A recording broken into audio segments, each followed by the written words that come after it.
Hey everyone, and welcome to This Explainer. Today, we are diving into what is literally one of the most starkly defined sociopolitical experiments in human history, the Korean Peninsula. It's a geopolitical flashpoint that constantly makes modern headlines, yet how it actually got this way is so widely misunderstood.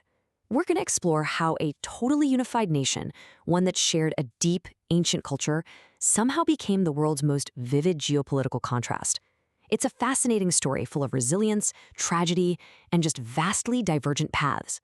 So here is the big question we'll be tackling today. How exactly did one unified kingdom with over a millennium of shared language and traditions become the absolute most heavily divided peninsula on Earth?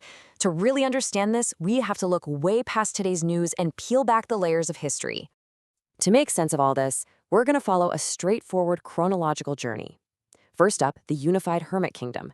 Then we'll look at the scars of colonization, drawing the 38th parallel, the devastating Korean War, the great economic reversal, and finally, wrap up with the two radically different worlds we see today.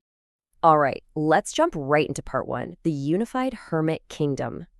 To really grasp the tragedy of a divided Korea, we first have to recognize that before the 20th century, the Korean peninsula experienced over 1,000 years of basically uninterrupted political unity. Starting way back around 50 BCE with the Three Kingdoms period, evolving into the unified Silla, the Goryeo dynasty, and eventually the incredibly long-lasting Joseon dynasty in 1392. For over 5 whole centuries, Joseon Korea was this incredibly stable Neo-Confucian state. It eventually adopted a really strict isolationist policy just to protect itself from foreign invasions, which is actually how it earned the nickname the Hermit Kingdom. And honestly, perhaps the greatest symbol of this deep cultural unity is Hangul. Invented in 1446 by King Sejong the Great, it's this incredibly efficient phonetic alphabet designed to replace those super complex Chinese characters. It was a total game changer because it made reading and writing accessible to everyday people. This brilliant indigenous writing system is a profound cultural achievement that still connects the people of both North and South Korea today. But of course, things changed. Let's move to part two, the scars of colonization. That long era of isolation came to a traumatic end in the late 19th and early 20th centuries. In 1910, the Empire of Japan formally annexed Korea, kicking off 35 years of really harsh colonial rule. Now, Japan did build extensive railways and modern infrastructure across the peninsula, but the historical record is clear here. These projects were primarily designed to extract Korea's resources, things like timber, rice, and minerals, to fuel Japan's own growing empire. And the human cost? It was devastating. Tens of thousands of Koreans were forced into labor or military service, and tragically, many women were forced into sexual slavery as comfort women. The Japanese government even tried to erase Korean culture entirely. They literally banned the Korean language in schools and forced citizens to adopt Japanese names. Which brings us to the end of World War II and Part 3, drawing the 38th parallel. Following Japan's surrender in 1945, liberation immediately gave way to a brand new crisis. And the way this division actually happened is, well, it's truly wild. In August 1945, Soviet troops were advancing really fast into the northern part of the peninsula, and the U.S. was desperate to secure an occupation zone. Working under extreme time pressure, 2 junior U.S. military officers, Dean Rusk and Charles Bonesteel, were given basically 30 minutes to figure it out. 30 minutes! They literally grabbed a National Geographic map and drew a line across the 38th parallel, mostly just because it split the country roughly in half and kept the capital, Seoul, in the American zone. To their absolute surprise, the Soviets actually agreed to it. This rushed, completely arbitrary decision split 25 million people and permanently fractured the nation. And this hasty line created a massive, immediate imbalance. Because the Japanese had concentrated almost all their heavy industry up near the mineral-rich mountains of the north, these newly drawn borders created a staggering economic disparity. The Soviet-occupied north suddenly inherited 92% of the peninsula's electricity generation and 90% of its metal products. Meanwhile, the U.S.-occupied south was left with basically just agriculture and a severely disadvantaged economy. This geographic and industrial reality completely set the stage for what was about to happen. That rising tension leads us directly into Part 4, the devastating Korean War. Those temporary occupation zones quickly hardened into rival governance, sparking a truly brutal conflict. In June 1950, North Korean forces, who were highly industrialized and backed by the Soviet Union, invaded the South. Their goal was to reunify the peninsula under communism, and they nearly pulled it off, pushing South Korean forces to the very edge of the peninsula. But then, a US-led UN coalition intervened, dramatically turning the tide at Incheon and pushing far up into the north. Well, that prompted Chinese forces to enter the war, resulting in this bloody back-and-forth stalemate.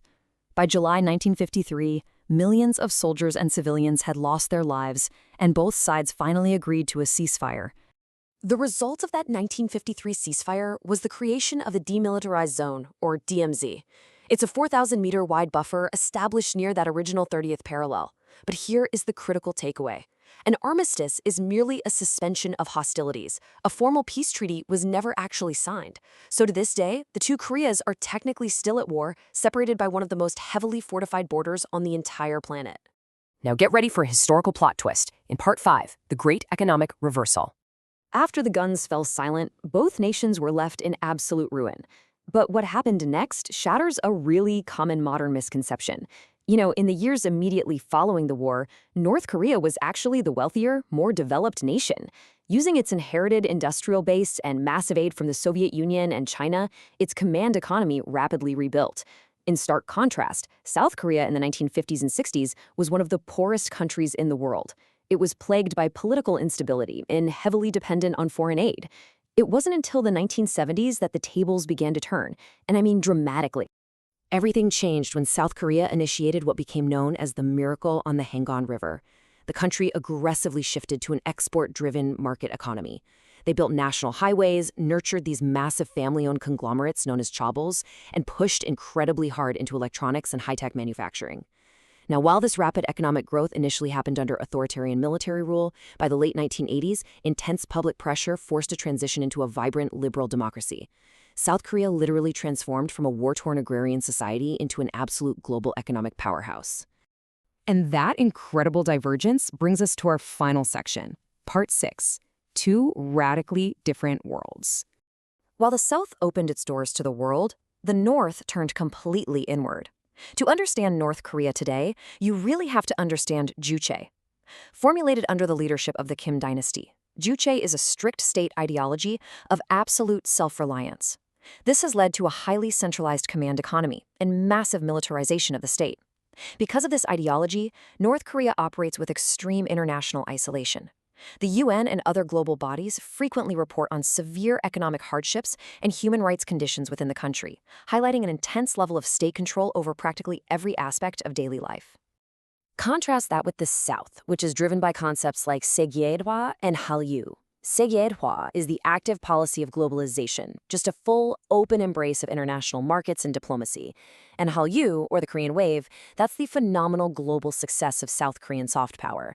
Through massive cultural exports like K-pop, K-dramas, and cinema, South Korea hasn't just integrated into the global community, it's become a major cultural leader, shaping trends all over the world. And there is perhaps no better illustration of these two competing systems than the digital divide. North Korea's information ecosystem is strictly closed off. They rely on a heavily monitored, state-controlled domestic internet called Kwangmyang that specifically keeps outside information out.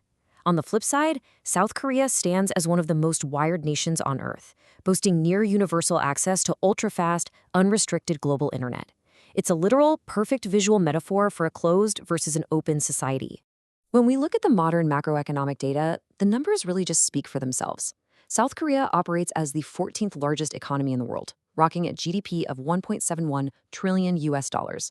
North Korea's GDP, on the other hand, is estimated at roughly $29.75 billion. After 80 years, the divergence in wealth, technology, and global standing is just staggering. Which leaves us with this final, really profound thought.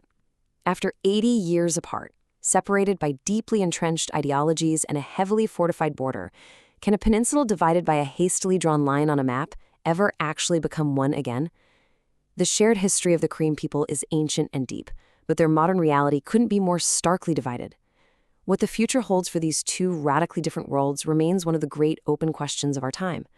Thank you so much for joining me on this explainer, and I hope this deep dive has helped bring this complex history into focus for you. Catch you next time.